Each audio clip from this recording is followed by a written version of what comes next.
comedy na si Dolphy after niyang mapanood ang pelikulang ito?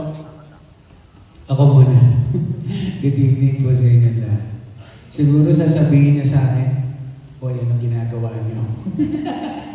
Hindi, ako feeling ko sasabihin niya sa amin, I'm very, very proud sa inyong lahat. Tingin ko, ikaw mama, ano sasabihin ni tatay? Bakit ngayon nilang ginawa ito? Kailan wala na ako? Pero hindi naman siya nawala sa atin. Lagi siyang nasa puso niya. Wala.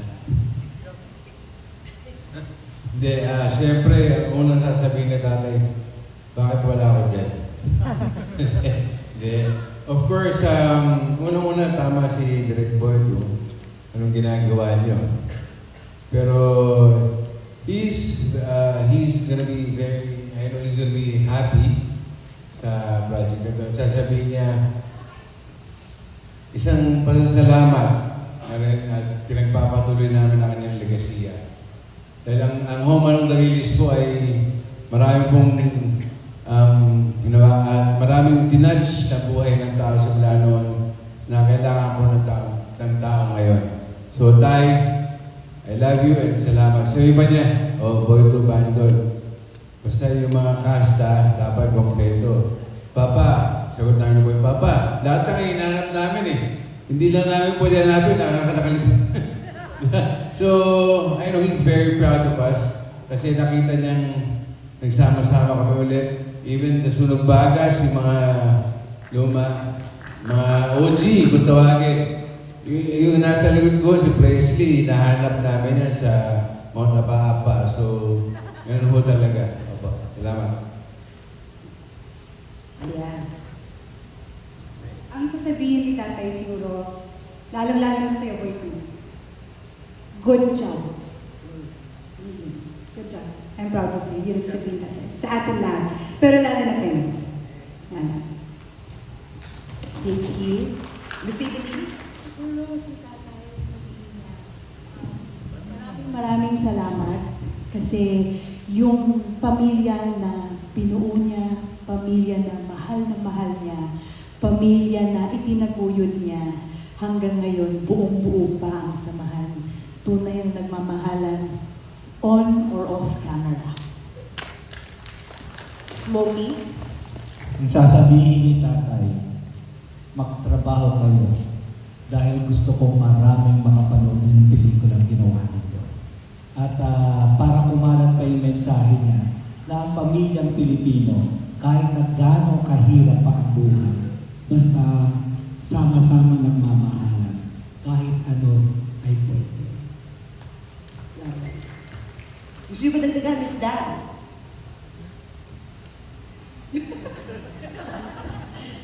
Ito yung fixing lang. Siguro sasabihin sa atin ni Tito Dolphin. Ang sasabihin niya sa atin na, pag-usayan ninyo. Kaya naman, pinag-usayan naman namin dahil 2 taon namin binuno ito para sa inyo.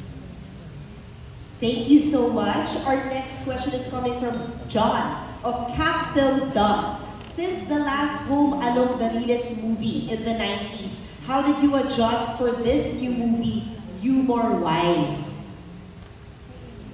Baby boy, do you want to take on this? Dun sa humor, we made sure na yung feeling is basic template po. Sinigurado namin nandun lahat.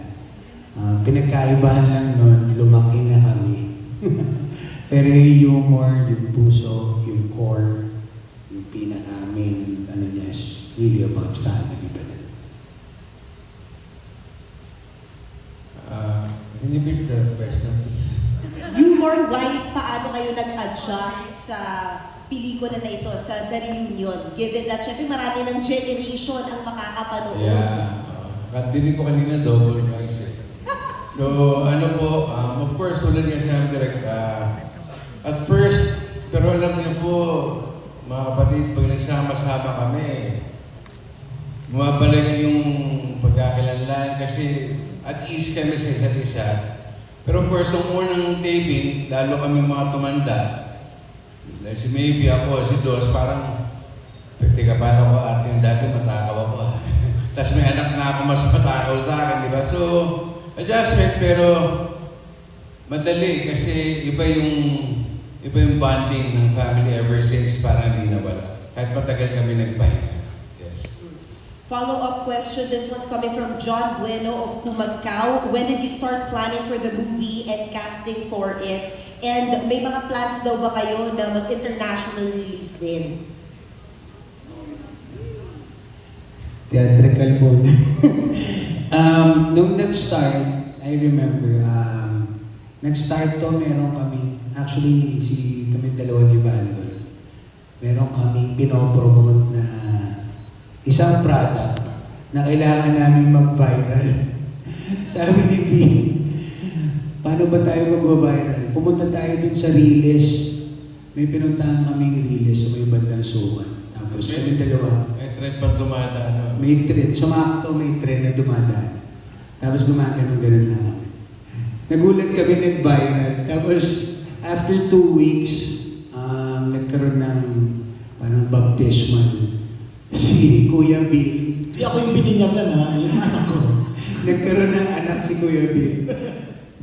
Nagkita-kita kami this time with Tita Nova. Nandun sila Tita Ses. Pati nga po si Tita Linggit nandun. Tapos ginawa namin yung parehong ginagawa namin. Ganun lang. Nag-viral ulit. Tapos yung next nun, si Maybe na yung nag-facilitate with the siblings naman. So nagkita-kita kami nila ni Ate Claudine, si Maybe, ako, si Gio. Nasa Italianis tayo. Ganun din, manong-ganun, nag-viral ulit. Hanggang tuloy-tuloy siya. Tapos, eksakto pag month ng July, marami kasi sa cast na nagse-celebrate ng July. Kahit ako, actually, ka-birthday ko si Tatay Kevin. So pag July 25, lagi kami magkakasama. Doon nag-start. Tapos, paano nyo ba susundutan? After nun, ang nangyari, hindi naman talaga namin sinadya na dumiretso agad sa movie. Nagkaroon lang kami ng, yung ginagawa ng mga content creators na yan, nagkaroon kami ng sarili namin, tawagan ng page namin, Home Along the Reels. So nag-start kami doon, reunion lang kami ng reunion. Tapos nakikita namin sa mga parang comments ng mga tao na parang, ay, namimiss, na parang namimiss nila kami or namimiss nila yung show. Pero parang sinasabi nila na sana magkaroon ulit ng Home Along the Reels. So, at first, never namin inisip na magiging reality ito. Hanggang umabot sa point na sabi ni ate, ready naman ako, bakit hindi natin itry ganyan? So nag-umpisa to, pinuntahan namin ni Vandolph and we're very grateful. Nag-start to kay Tita Cory. Of course, it wouldn't be possible kung hindi po kami, kung hindi dahil sa kanila pinayagan kami hiramin yung IP ng Home Along the Reels. Naalala ko yung nung sinabi ni Tita Cory, sabi pa nga niya, uy, anong klaseng home along yung balak niyong gawin? Sinong gaganap na Dolphy daw? Yun ang sinabi ni Tita Cory. Sinong gaganap na Tito Dolphy? At paano niyo gagawin na wala yung dalawang core at wala rin si Pabalo? Sino ang magiging POV niyo? Ang sagot namin kay Tita Cory, Tita, parang na-miss kami ng mga batang nanonood sa Home Along eh. Parang hindi naman namin kailangang tapatan. Ang point lang nito, ituloy. Masaya kami na magkakasama kami ulit ng family. Tapos feeling namin, hindi dapat siya remake. Gusto rin namin itong continuation na mapakita na paano na yung mga anak ni Kevin Cosme nung malalaki na sila. Yun yung gusto namin mapakita. And then mag-focus dun sa tribute for Tatay and tribute to everyone who made Home Along. Yes. Yun po yung intention. Doon po nag-start. Kasi dun din sa comments, nababasa namin ni Dos na namimiss ko tatay ko kasi sabi kami manood yan. Namimiss ko nanay ko na kumakain kami. Habang kumakain kami, nanonood kami kasi alas 7 ng gabi yan. So, hindi namin pwedeng, siyempre, Dolphy, iisa lang yan. Babalu, iisa lang yan. Para naman may tama kung papalitan namin sila, kung susubukan namin ibang artista. So, ang pelikula po namin talagang play for truth. What happened to the family Cosme nung nawala na ang Tatay Kevin? Na alam naman natin si Tatay Kevin sa Home Alone. Siya yung nangangaral, siya yung nagbubuklod ng pamilya, siya yung nag-iisa, nagpapaisa sa pamilya. So, ngayon po, makikita po natin kung paano magmahalan ang pamilya dahil meron pa po kaming isa, si Tita Nanay. Na dating tita namin, na naging nanay namin. Kung napapanood niyo ako lang. Tapos nung nagpalabas tayo ng mga teaser, ang dami ng crying face, naalala ko sa ganyan. Tsaka po pala si Kuya Bob, si Gio, nagpadala pala ng video message para sa atin. Panoorin po natin. Wala. Wala ba? Wala daw. Wala.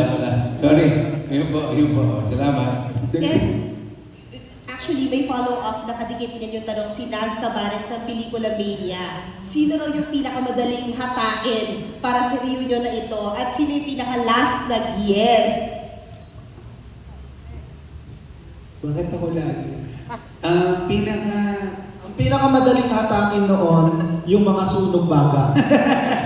Sila ang unang-unang umoo dahil kailangan nila ng trabaho. pinakaunang Actually, lahat naman. Mas nahirapan lang kaming hanapin yung lahat. Sa totoo niyan, it took us parang more 2.5 years para ma-mount. Maliban doon yung naging dilemma pa namin. Naalala ko nung nagkaroon lang kami ng konting viral.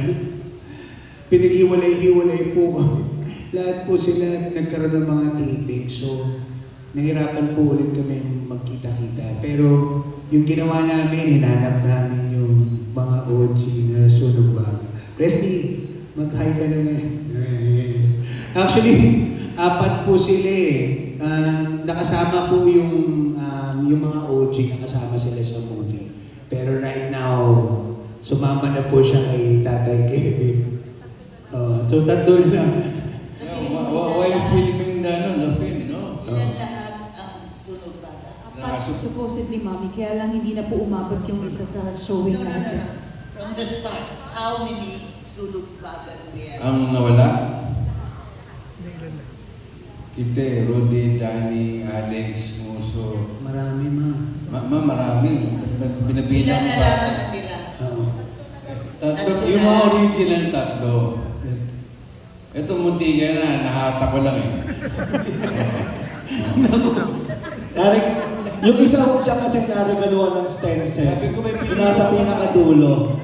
300 years old na po yung nasa dulo na yan. Stem cell na lang po ang bumubuhay sa kanya.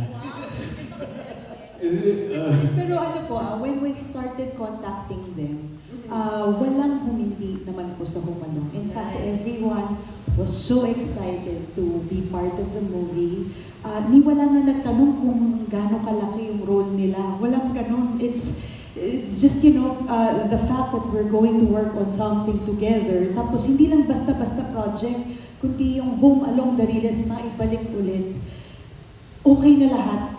Ang mahirap lang po talaga yung matrack down ang isa-isa at mga schedules. Kasi, syempre, before naman po na plano lahat to, may mga kanya-kanyang trabaho rin po ang bawat isa sa amin. But still, kahit po ganun, they really made time for home alone shootings and get-togethers. Kaya we are very grateful. Kasi meron ng ibang cast member na nasa ibang bansa na. Tapos, meron namang sobrang busy. Kagaya ni Yes. Sherilyn, ang reyna ng online Live selling. Yeah. At may iba naman na sobrang busy. Kagaya ni Nova Villa. So, kumbaga, basta nagkaroon kami ng sinabi ni Boyto na, itong araw na to, shooting tayo. Sige, lahat kami go. Kasi, alam niyo yung pakiramdam na makakatrabaho ko ulit yung mahal ko sa buhay. Kasi yung panahon na binuhos namin, 20 years ago, hindi kayang palitan yun, hindi ganun kadali kalimutan. Kaya nung first shooting day namin, medyo nangangapa-ngapa kami. Pero pagkatapos siguro ng first take, parang kala mo isang araw lang kami hindi nagkita. Ganon kabilis ang pag-jive namin sa isa't isa. Kumbaga, dito mo mapapatunayan na wala sa dugo ang pagiging pamilya. Nasa quality ng oras ng pagsasama nito. Wow, beautifully shared. Thank you so much for that. Ang susunod na tanong natin,